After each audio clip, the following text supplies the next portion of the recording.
garage, I'm Andy Phillips. We're back in the garage this weekend working on the Countach project.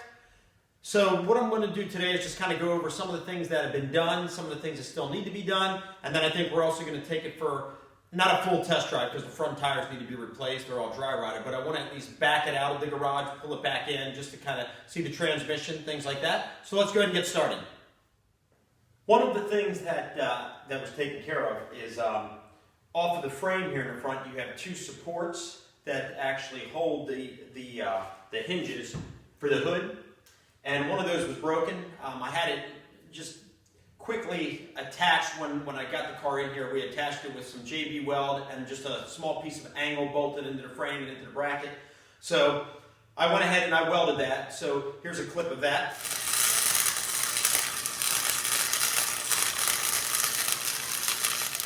Okay, so I'm going to go ahead and open this now and just show you how the hood is now properly functioning.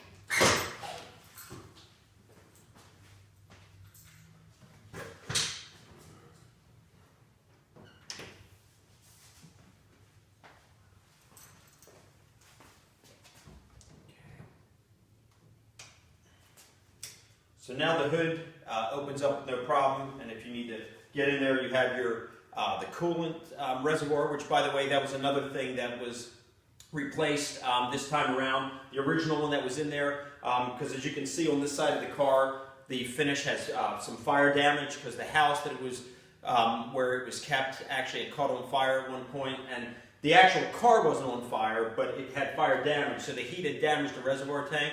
So we went ahead and we replaced that with a new one.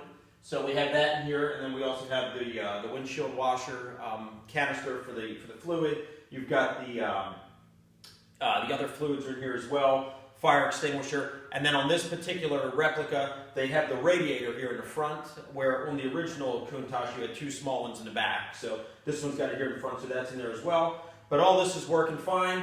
The hood is now perfectly working as far as on hinge, so this opens and closes with no problem. So there we go. Another thing that is going to take place when we work on the body, but I just wanted to talk about it while we're here, and I had mentioned this before, is the cutout for the windows on this particular replica are completely inaccurate. And before I go any further, let me say, there's some replicas out there that are like excellent. This, unfortunately, is not one of those. So before I start getting comments of people saying it doesn't, things don't look right, I'm aware of that, and we're going to modify that. As far as the actual scaling of this car, it's right on point. As far as the length, the width, matter of fact, the width is about 3/4 of an inch wider than the original Countach LP 400S, the 500S, the 5000 Quattro Valve, because my fender flares go out about a little less than 1/2 inch wider on each side. So the original Countach, I believe, was just under 79 inches wide. This one's just a little bit under 80. So length, width, the height is exact as well. And also your track measurements are actually right on point, and the front overhang is actually accurate. But where it is not accurate is because this still has the General Motors K-frame that's been unmodified. So you've got a wheelbase that's 3 inches shorter than the original Countach. The original Countach LP 400, 400S, 500S, all the way up until the anniversary edition, they were approximately 96.5 inch wheelbase. This is a 93.5 inch, so you're losing 3 inches. Now, on the anniversary edition, they upped it to, I believe it was a 98.5 or 98 inches, so they made it a little bit, they extended the wheelbase a little bit more. But the ones prior to the anniversary edition, they had the 96.5 wheelbase. So the wheelbase on this one is 93.5, which means that my rear overhang is 3 inches longer than the original Countach. So outside of that, this is pretty much right on point to scale as far as all the other dimensions. But what I do want to do is I want to cut this support off, because the original Countach, the support started approximately here, and it was on a little more of an angle to about here. And I have templates of the real Countach side windows and windshield, so we're going to modify these to be right on point. So that's going to be something when we do the body. We're going to cut this, get rid of it, and then go ahead and put it at the right angle and at the right size. Another thing is on the windshield. This windshield is approximately, I don't know, maybe about 1.5 inches narrower on each side. And the reason being is because on the real Lamborghinis, the windshield goes on top of the supports, where on here they have it on the inside. I don't know why they did it that way, probably just to cut costs on the glass. So we're going to go ahead and we're going to make that the right size as well. So when it's said and done, outside of the wheelbase issue, the car is going to look pretty much on point. So another thing that was done, I went ahead and I rebuilt the entire ignition system. So the entire ignition system on this car has been completely rebuilt, all new. As mentioned before in a previous video, the entire fuel system has been rebuilt, all the electric has been redone, the interior was restored, the carpet was replaced. So that's pretty much leading us. Next, we have to do the suspension. I noticed some things with the suspension that I want to check it out and probably do some replacing of parts there, and then we'll get down to the body.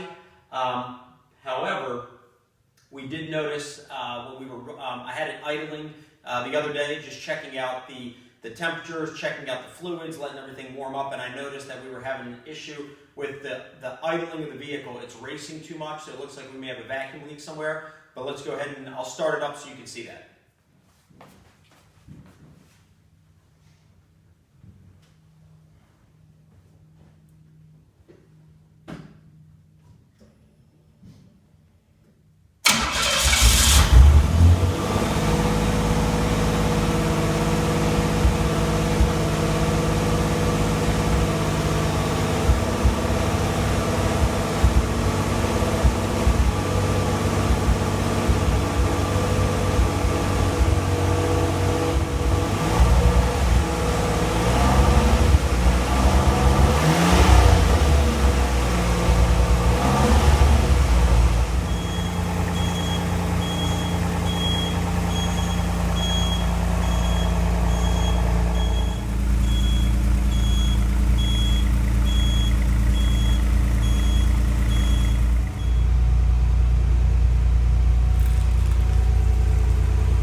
Well, the engine, as you can see, sounds really good. The transmission's a little bit shaky, and I think that's because of the engine racing, which, as I mentioned earlier, I think we have a vacuum leak that we're going to go ahead and diagnose next and go ahead and get that sorted out. Other than that, everything else seems great. Starts right up, it runs fine.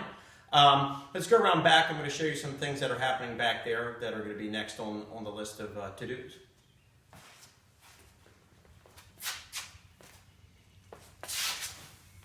You can see here, normally on the original Countach, you had the back was bumped out more, and this whole taillight piece was actually recessed in it. Right now, this one's on top, and that's just a temporary placeholder. I went ahead and made this whole panel right here. However, the company that made this replica, and I don't know why companies do that, some of these replicas, it's like, if they would just be a little more conscious of detail, you wouldn't have these issues. But I don't know if you can see here, but they have it actually rounding where the real one should come out and down. So I'm going to build this up when I work on the body. I'm going to go ahead and build this up so that way it comes out approximately about 1/16 of an inch beyond this point. So this will actually be recessed in. These are not the screws that are going to be on there. They're actually going to be some nice black low profile screws. So when it's all said and done, it'll look just like the real thing. There's also a panel that has to go right here to bump this out, where you're going to have the Lamborghini, the Bull emblem, and then the Countach with the S is going to be mounted on that. So when it's all said and done, this back is going to look exactly like the real deal. Right now it looks kind of ridiculous because I just have placeholders, so that's going to be taken care of. And then also with this right here, with this trunk, the original one opened this way, and you had some hinges there where it went up. For whatever reason, the company that made this one had it opening this way, and what happens then is you lose the trunk space back here because this has to clear that. So the trunk has been moved in. I'm not going to alter that, but what I am going to do is I'm going to put hinges there, mount them inside onto the roll bar frame, so that way you'll be able to just open it like that, like the original one. So that way you're not having to pull it this way. And that'll also enable me to be able to slide this wing further back. Right now it's inset to clear. And There were some LP400Ss that had the wings that were inset, so that's not totally off, but I like the ones where they come all the way out, so we're going to go ahead and move this further back when we do the body once we fix all that. So that'll also be taken care of.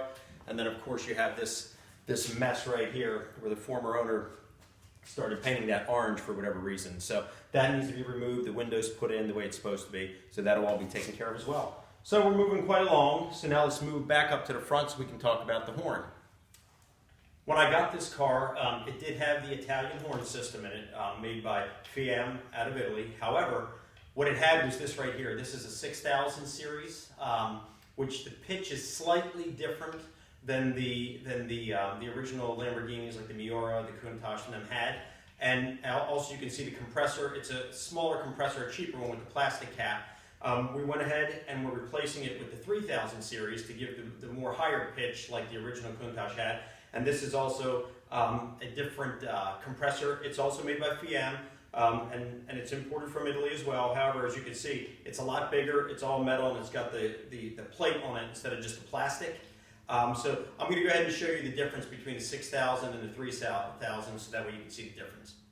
All right, I'm going to open this so you can hear it louder, but first we're going to do the 6000 series so you can hear the different pitch compared to the 3000.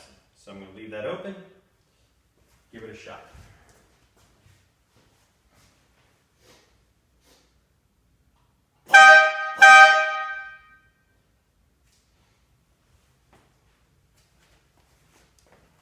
Now let's swap it out to the 3000.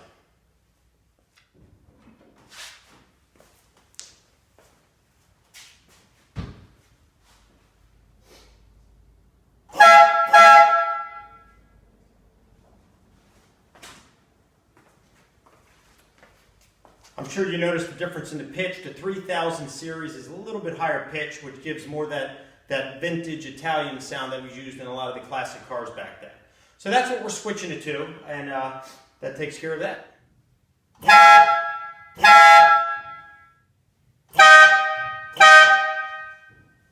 Also, you'll notice that the trumpets are a little bit different, and I'll show you that next. Here's the trumpets also. These are the 6000 series. Here's the 3000. You can see that the 3000s are a little bit shorter and not as long. And on the original one, I believe these were metal. These are plastic, because these are, even though it's the right series, it's the newer version. But the original trumpets, I believe, in the old Italian cars were metal. They were red, but metal. So there you go, right there. And that's what's changing. Also, part of the pitch. One last thing is the tires. Front tires are the exact size. But the back tires, these are a lot narrower, as you can see, and they're actually pretty wide tires. They're very heavy tires and wide. These are 295s. The real ones were 345s, so at a later date we'll swap those out. Also the rims, these rims here, I mean, these are decent rims, but they're obviously not even close to the real thing. However, the real Lamborghini rims, you're looking at about $25,000 for the 4 rims, so that's not really in the budget right now. But at a later date, I'd like to change them out to the actual rotary phone type rims and then get that taken care of. But for now, we're just going to restore these rims, and we're going to not do them in chrome because Lamborghinis were usually like in that aluminum matte color, so we're going to redo them in that kind of a finish and then probably upgrade these to 345s, but that'll be at a later date. So that pretty much wraps it up on the Countach project for today. Thank you for watching. I appreciate all of the support out there.